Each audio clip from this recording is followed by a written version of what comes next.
안녕하세요. 솜쌤의 역사교실 34번째 시간입니다. 방학을 맞이하고 그리고 개학을 한 다음에 첫 수업 시간인데요.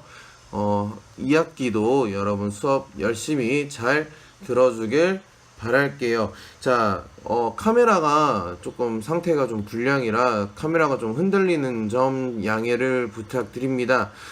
대신에 선생님 목소리는 또랑또랑 잘 들릴 테니까 선생님 목소리 잘 들으면서 따라와 주길 바랄게요. 자, 이제 2학기 첫 수업으로는 조선시대의 신분질서에 대한 이야기를 하려고 합니다. 그래서 그 주된 테마가 양천제와 반상제를 구분을 할 거고요. 그로 인해서 나타난 이제 각 신분의 모습에 대해서 한번 살펴보도록 하겠습니다.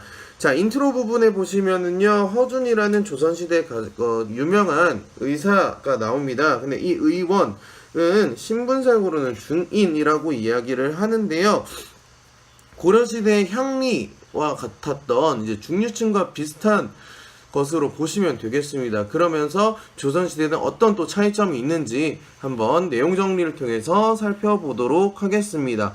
자, 내용 정리 보시면은요, 모든 사회 구성원, 조선에서는요, 양천제라는 신분 질서를 법으로 정해놨습니다. 그래서 조세와 국역을 의무를 지지만 관직 진출이 가능했던 양인과 그리고 천역을 담당했고 관직 진출이 불가능했었던 이제 천인으로 구분지어서 설명을 하는데요. 이러한 법적으로는 양천제가 구분이 되었지만 실질적으로는 양인층이 세 가지로 분화가 되면서 반상제로 변하는 모습을 볼 수 있습니다. 여기 아래 보시면은 그림이 나와 있는데 양인층이 이렇게 양인과 천인으로 구분지어졌다면 이렇게 법으로서는 양인과 천인으로 나누어졌다면 실질적으로는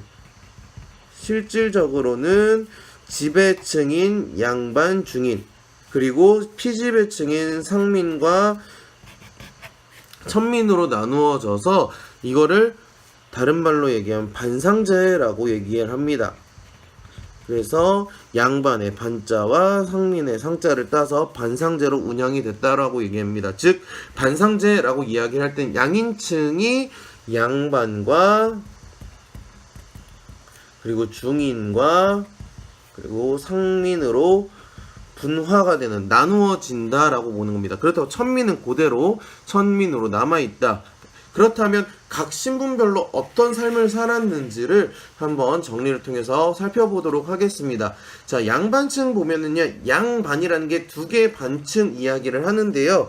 그래서 문반과 무반의 합칭으로 이야기를 하는데 처음에는 관직을 이야기를 했다가 그 신분이 가족까지 확대가 되면서 하나의 신분으로 고착되었다라고 볼 수 있습니다. 그래서 그들이 가지고 있는 기득권을 유지하기 위해서 그들이 갖고 있는 특권을 유지하기 위해서 기존에 있던 향리와 서리들을 중인으로 격화시키고 자신의 신분을 유지해 나갔다라고 볼 수 있습니다. 그럼 이들에게는 어떠한 특권이 있었는지 보면은요, 원래는 여기에 양인이라면 조세와 국역을 담당을 해야 하지만 특권으로서 양반들은 군역이 면제가 됩니다.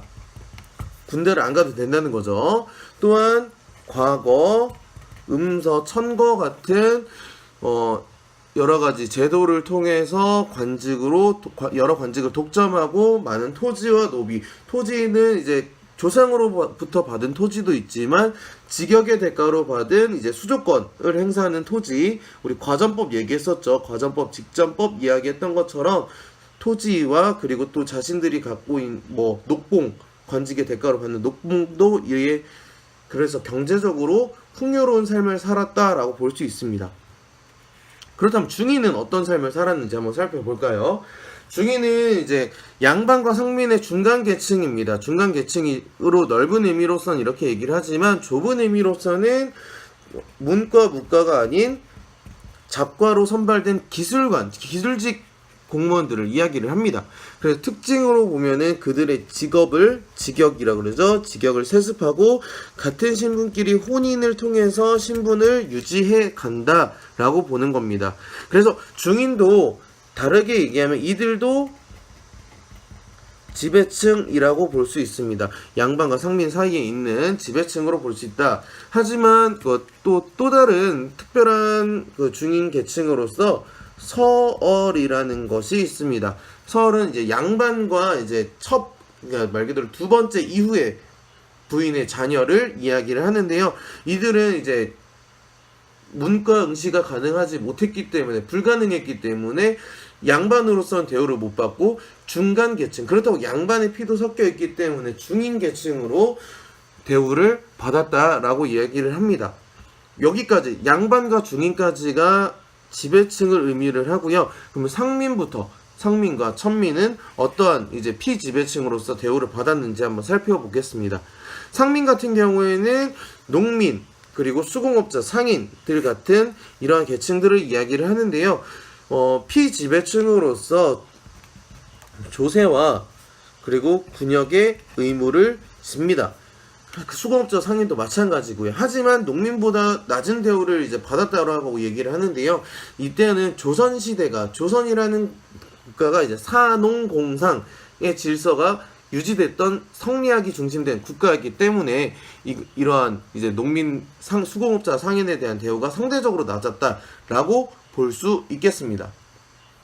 하지만 이제 신부는 양인이지만 하는 역할은 천민의 역할을 담당하는 신량역천이라는 신분도 존재했다라고 나와 있습니다. 교과서를 보시면 선생님 따로 정리 안 해주겠지만 교과서에 보시면은 7가지의 그 천역을 담당하는 신량역천 계급이 있는데 이들을 다른 말로 얘기해서 7가지의 역할을 하는 천역을 담당하는 계층이다라고 해서 칠반천역이라고도 불리었다고 합니다. 마지막으로 천민을 살펴보면은요, 천민은 노비가 대부분이었어요. 노비가 대부분이지만 백정, 광대, 무당 같은 것도 천민으로 간주를 했고요.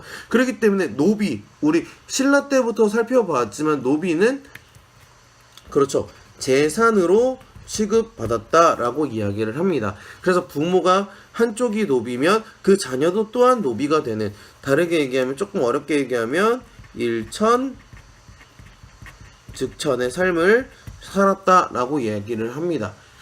오늘 수업을 통해서 각 조선시대 각 신분에 대해서 살펴봤는데요. 신분제가 어떻게 유지가 되었고 각 신분의 특징이 무엇인지 여러분이 오늘 학습지 정리를 통해서 그리고 수업을 통해서 잘 기억해 주길 바랍니다. 고생 많았습니다.